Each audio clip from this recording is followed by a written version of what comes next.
Welcome guys to my Gameweek 10 FPL Team selection. In this video, we're going to take a brief run through of how my team fared in Gameweek 9 and how my team is lined up going into deadline for Gameweek 10. This video is brought to you by myself, FPL.CARNAGE, in association with GW10. So let's get right into the video, guys. Last week, Gameweek 9, 48 points overall, another red arrow. It's been really disappointing. I think I've gotten 3 red arrows back to back now. So I had Kelleher in goal going into the previous game week. Was facing Arsenal away from home. I didn't really see him keeping clean sheets in that game, if I'm being very honest. I was counting on safe points. 1 point from him. Robinson, away to Fulham, got 2 points. They were able to salvage a last minute draw in that game. Haven't really gotten like a lot of attacking returns or clean sheet returns from him, for the past 3 to 4 weeks, but still looking to hold on. Van de Ven, 1 point from him. Flagged, got an injury, came off with a hamstring in the fixture in the Carabao Cup against Man City. Don't think I'm going to be starting him this week. Faiz, 1 point from him. Don't really expect much from lesser defenders at this point. Phil Foden, I went against the templates and got him instead of Mbeumo, and I was severely punished for that. Mbeumo brought back a 15-point haul and Foden blanked in the game against Southampton. I did really expect that he was going to get, a haul, but Rodgers got subbed off at 57 minutes against Bournemouth. I do hope that it's just, maybe a precaution or due to their Carabao Cup tie or something. But 1 point from him, McNeil, 2 points, a blank as well for him against Fulham last weekend. Mohamed Salah, a goal and bonus points against Arsenal. He's on good scoring form right now, scored in back-to-back games. Palmer, a goal against Newcastle and some bonus points. Got the winning goal as well in that game against Newcastle. So it's been really excellent having him so far in my FPL team this season. He hasn't gone back-to-back games where he has blanked once again.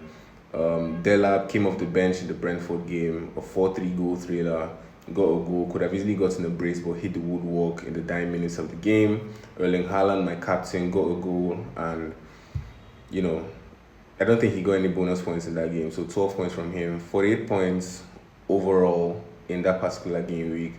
Could have gotten more, should have gotten more, but yeah, still some positives to take from that particular game week. So let's just, look at how my team is lined up going into game week 10, right? So for my game week 10 team, I'm still going to have Kelleher in goal. He's hosting Brighton. We saw them, meet in the Carabao Cup tie. It was a 3-2 game. This is going to be at Anfield. I expect a different atmosphere in this particular game. I believe that Liverpool should keep, a clean sheet in this game. They have been the best defensive side so far in the Premier League this season. I expect a clean sheet in this game, or at least some safe points from Kelleher in this game. My back three is going to be Robinson, right? Robinson. Saliba is going to be back in contention. He was out suspended for the Liverpool game because of the red card he got against Bournemouth.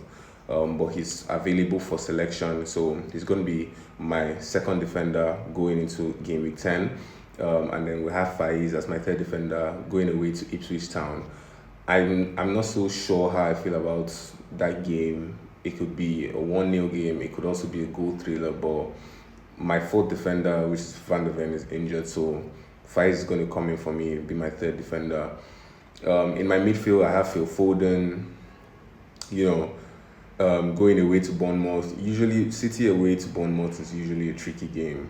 I'm going to be very honest. It's usually a tricky game. They don't seem to score a lot of goals there, especially seeing the amount of injuries that they currently have.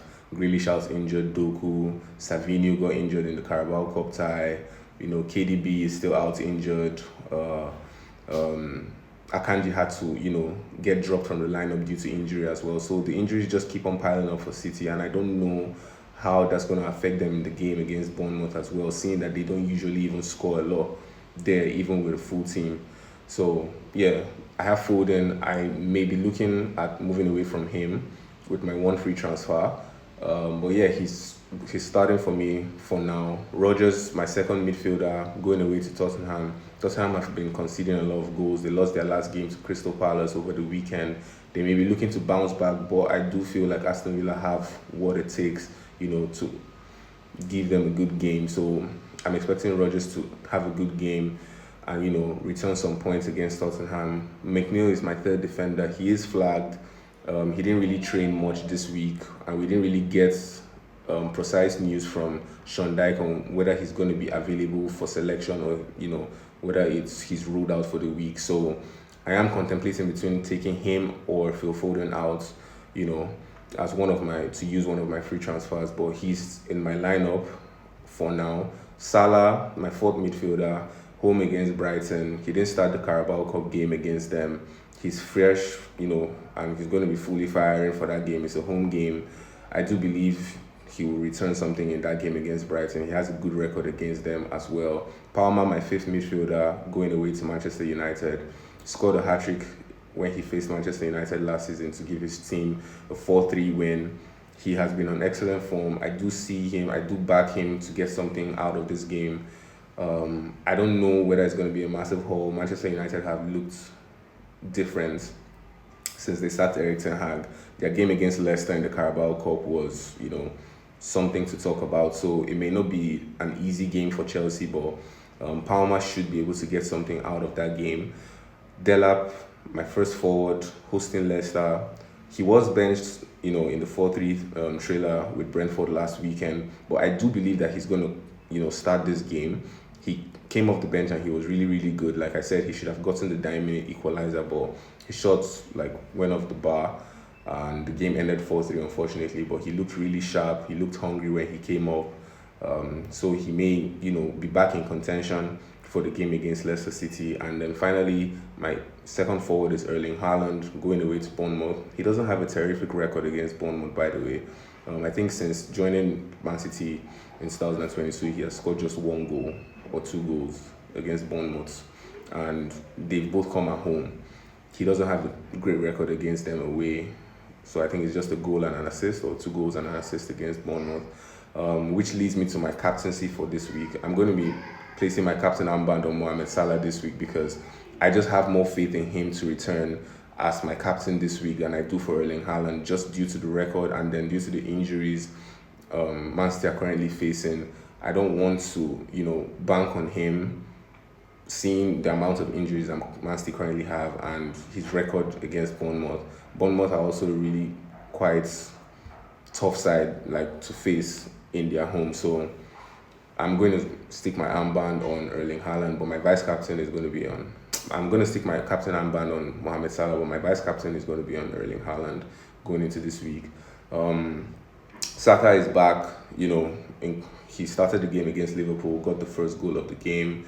I do have a thing against early kickoff fixtures. They usually could go either way, So I was looking to get Saka back into my team for Phil Foden, but I also may decide to go Mbeumo because he has been on really, really great goal scoring form, and I do back him to continue that goal scoring form against Fulham.